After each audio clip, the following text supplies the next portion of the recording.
Yes, for a long time, many people in America thought tomatoes were poisonous. It seems strange now because tomatoes are everywhere. We eat them in salads, on sandwiches, and sauces, and with almost anything. But for a couple of hundred years, starting when they first came to America, a lot of folks were truly scared of them. They believed eating a tomato could make you really sick, or even kill you. It's a wild thought, considering how much we love them today. The fear wasn't completely out of nowhere, though. There were reasons, even if they were based on misunderstanding and old wives' tales. And tomatoes belong to a plant family called Solanaceae. This family has some famous and famously dangerous members. Think about plants like deadly nightshade belladonna or mandrake. These plants are definitely poisonous. They have alkaloids that can mess with your body in bad ways.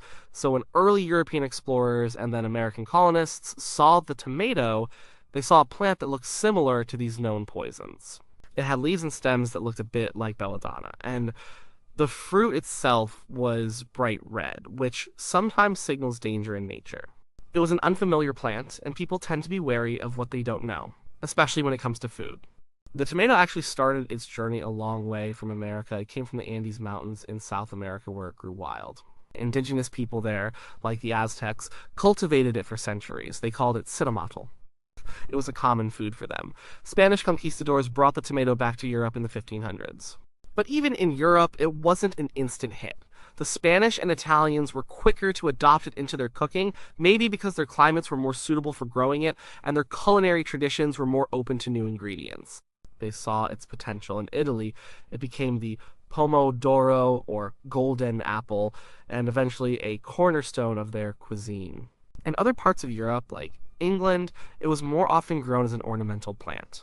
People admired its pretty fruit, but they didn't dare eat it. They called it the love apple, which sounds nice, but it didn't mean they trusted it as food. When these European ideas and plants came to the American colonies, the suspicion about tomatoes came with them. The English settlers, in particular, brought their cultural baggage. They had been told the tomato was dangerous, so they believed it. They would plant it in their gardens, sometimes just to look at, or for its supposed medicinal properties, though these claims were often vague and unproven, but rarely to eat. It was seen as an exotic oddity, not something for dinner, and there was another, more specific reason for the fear, especially among the wealthy.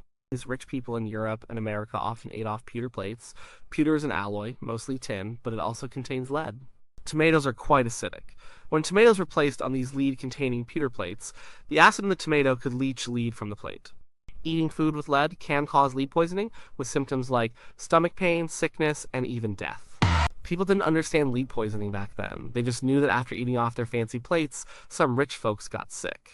And if they had eaten tomatoes, the tomato got the blame. They thought the tomato itself was the poison, not the plate it sat on. This specific connection, even if it only affected a small group, likely cemented the idea in many people's minds that tomatoes were deadly. It was a perfect storm of misunderstanding a plant in a dangerous family, an unfamiliar appearance, and a coincidental poisoning link with common tableware. So, for a long time, the tomato sat in American gardens, beautiful but feared, a silent testament to how easily fear and misinformation can take root. The reasons why the fear of tomatoes stuck around for so long in America are pretty interesting. It wasn't just a simple misunderstanding that cleared up quickly, it was a mix of ingrained beliefs, the way the plant looked, and a general lack of scientific understanding at the time. Again, that nightshade family connection was a huge part of it. When people heard Solanaceae, they thought of deadly plants. It's like hearing snake and instantly thinking venomous, even if most snakes aren't. They didn't really distinguish between the edible members of the family like potatoes, though even potatoes had their own early suspicions, especially about their green parts and the truly poisonous ones to them. If it was related to deadly nightshade, it must be deadly itself. This was a powerful, easy to understand, though wrong rule of thumb for survival in a time when food safety wasn't well understood. Then there was the appearance of the tomato itself. Imagine living in a time when most fruits and vegetables were familiar: apples, berries, beans, corn, pumpkins. Then you see this bright red, glossy, slightly squishy fruit. It looks really different. For some, its vibrant color might have seemed almost unnatural or sinister, like a devil's fruit. People were already wary of new things, and a plant that looked so distinctly foreign was naturally met with suspicion. It was sometimes called the wolf peach or apple of Sodom, names that clearly carry negative and even biblical connotations of evil or danger. These names weren't just labels, they reflected and reinforced the fear people felt about this strange fruit. Another issue was the taste, especially of raw, early varieties. Tomatoes are acidic.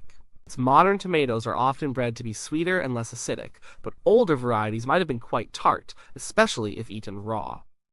For people used to sweeter fruits or blander vegetables, that strong acidic taste might have seemed off-putting, even a sign of spoilage or poison.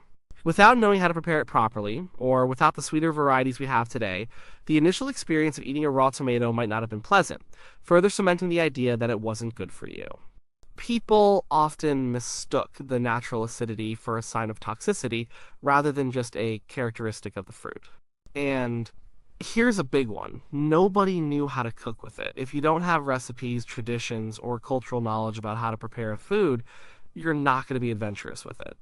Most early Americans simply didn't know what to do with a tomato beyond growing it as a curiosity. They didn't have pasta sauce, pizza, or even basic stew recipes that incorporated tomatoes. If you don't cook it, it's hard to integrate it into your diet. Cooking for many foods can also change their texture and flavor, making them more appealing. Without that culinary bridge, the tomato remained an outsider. So, while some brave souls might have grown them as curiosities, showing them off in their gardens, they largely kept them off their plates. It became a kind of garden ornament, pretty to look at, but too dangerous to touch, let alone eat. This disconnect between growing something and eating it was common. Many plants were grown for various reasons: beauty, curiosity, specific, unproven medicinal uses, without ever being considered food. The tomato fell squarely into this category for a long time. This was also a time before widespread scientific education or easy access to reliable information. News and knowledge traveled slowly, often by word of mouth, which meant misinformation could spread easily and persist for generations. There was no myth-busting science channel or readily available guide to edible plants. Local legends, anecdotes, and inherited fears simply got passed down from parent to child. If your grandmother told you tomatoes were poisonous, you believed her. It was a practical approach to survival, better safe than sorry, especially when food was concerned. This combination of botanical confusion, unsettling appearance, unfamiliar taste, culinary ignorance, and the slow spread of accurate information created a powerful and long-lasting barrier to the tomato becoming a part of the American diet. But things did change. It wasn't an overnight switch, but a gradual process, often thanks to a few brave individuals and the slow influence of different cultures. The story of how the tomato went from being feared to being a staple in America is quite a journey. One of the most famous stories about changing minds involves a man named Robert Gibbon Johnson. This happened in Salem, New Jersey in the year 1820. Johnson was a respected politician and horticulturist. He wanted to prove that tomatoes were not poisonous. He announced that he would eat a basket of tomatoes in public on the steps of the Salem courthouse. Imagine the scene: a large crowd gathered, many people whispering, some openly skeptical, others genuinely concerned. They expected him to collapse, foam at the mouth, or even die on the spot. It was a real spectacle. People probably thought he was out of his mind, risking his life for a vegetable. Johnson, however, calmly ate the tomatoes one after another. He didn't drop dead. He didn't even get sick. He just ate them, proving to everyone there that the common belief was wrong. This public display was a big deal. It wasn't a scientific paper, it was a real-life demonstration that stuck in people's minds. It started to chip away at the deeply ingrained fear. While one event doesn't change a whole country's opinion instantly, it definitely got people talking and thinking differently. It showed that at least one person, a respected one at that, was willing to bet his life on the tomato's safety. Other influential figures also played a part. Thomas Jefferson, for example, was known to grow and eat tomatoes at Monticello. Jefferson was a forward-thinking man, interested in agriculture and new crops. His acceptance of the tomato, though not as dramatic as Johnson's public eating, showed that someone prominent and intelligent considered it safe. When people saw that leaders and educated individuals were adopting it, it slowly helped to normalize the fruit. This kind of trickle-down acceptance from the elite often helps new foods gain traction. But perhaps the biggest game changer was immigration. As more and more people came to America, especially from Italy and France, they brought their culinary traditions with them. For Italians, the tomato was already a cornerstone of their cooking. They made sauces, stews, and many other dishes with it. French immigrants also used tomatoes in their cuisine. These immigrants weren't afraid of tomatoes, they loved them, and knew exactly how to prepare them deliciously. They weren't just eating them, they were making incredible aromatic food that smelled and tasted amazing. When American neighbors smelled these wonderful aromas and saw their Italian or French neighbors thriving on tomato-rich diets, it started to break down the resistance. They saw that these foreign dishes were not only safe but incredibly flavorful. They learned how to cook with tomatoes from these new arrivals. Italian American communities in particular were instrumental in popularizing dishes like pasta with tomato sauce, which slowly but surely became more common across America. There were also some less scientific claims about health benefits. Sometimes people would claim tomatoes could cure certain ailments. While these claims were often unproven and sometimes just superstitions in a different direction, they helped counter the powerful poison narrative. If some people were saying it was healthy, it made it harder for others to insist it was deadly. So the change wasn't just one thing. It was a combination of public displays of courage, the quiet influence of respected figures, the powerful impact of immigrant culinary traditions, and a general shift in public opinion that slowly but surely moved the tomato from the ornamental garden to the dinner plate. It took time, but the seeds of acceptance were finally being sown. Once the initial fear started to fade, the tomato really took off. Its journey from a feared plant to an everyday staple in America is a story of innovation, practicality, and changing tastes. It became so popular so quickly that it's hard to imagine American food without it. A huge part of this shift was the rise of canning and food processing. Before canning, fresh tomatoes were seasonal. You could only get them for a few months out of the year. But the late 19th and early 20th centuries saw massive advancements in food preservation.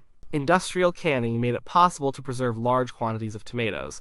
This meant tomato products like canned diced tomatoes, crushed tomatoes, and especially tomato sauce and ketchup could be available year-round everywhere. Canning wasn't just about availability, it also helped overcome the lingering fear. When you cooked tomatoes and processed them, it felt safer. People associated cooking with neutralizing any potential dangers in food. So, a can of tomato soup or a bottle of ketchup felt less threatening than a raw tomato. Ketchup, in particular, became a massive hit. It was sweet, tangy, and versatile, used on everything from hot dogs to meatloaf. And companies like Heinz became huge by selling tomato products, making the tomato incredibly accessible and familiar to almost everyone.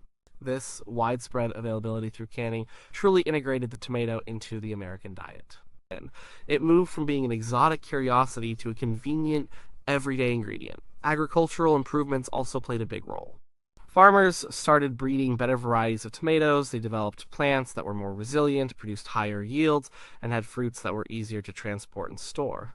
These new varieties were also often sweeter and less acidic than the older, wilder types, making them more palatable to a wider range of people. As the demand grew, so did the efficiency of growing tomatoes, making them more affordable and available to all social classes. Marketing and advertising, though not in the flashy way we see today, also helped. As companies sold more canned goods, they implicitly promoted the tomato as a safe and delicious food.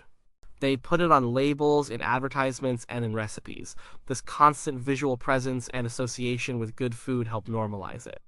The World Wars also inadvertently boosted the tomato's popularity. During both World War I and World War II, victory gardens became a big deal. People were encouraged to grow their own food, to help with rationing efforts and support the war. Tomatoes were a perfect crop for these home gardens. They were relatively easy to grow, produced a lot of fruit, and were versatile for cooking. Families across America started growing tomatoes, tending to them, and then eating them. This direct interaction with the plant from seed to plate helped many overcome any remaining hesitations. It made the tomato a practical, patriotic choice, and people developed a personal connection to it. By the mid-20th century, the tomato was fully integrated into American cuisine. It became central to new dishes and was added to old ones. Think about pizza, which became hugely popular after WE. What's pizza without tomato sauce? Pasta dishes, salads, sandwiches, soups, stews, the tomato found its way into almost every category of food. It went from being a questionable oddity to an indispensable part of the American diet, a staple that we now take for granted, a journey that still feels amazing to think about. Thinking about the tomato's past and how it went from being considered poison to being an everyday food really makes you reflect on a few things. It's a great story because it shows how powerful beliefs can be, even when they're not true. The myth of the poisonous tomato lasted for a couple of centuries in America. That's a long time for a false idea to stick around. It tells us a lot about the power of misinformation. Fears spread quickly, often faster than facts. And once an idea takes hold, especially about something as fundamental as food, it's really hard to dislodge. People were genuinely afraid, not because they had a bad experience with a tomato, but because of what they'd heard, what they'd been taught, and what seemed logical given the plant's family tree.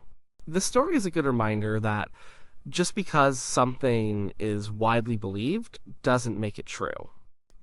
It also highlights how slow scientific understanding can be to trickle down to the general public, especially in earlier times without today's communication tools. The tomato's journey also showcases the evolution of our food culture. What we consider normal or safe food today often has a complex history. Many foods we now love were once foreign, feared, or simply unavailable, like take potatoes, for instance. They also face suspicion in Europe before becoming a staple, or think about sushi, which was once considered exotic and strange in America, but is now widely popular.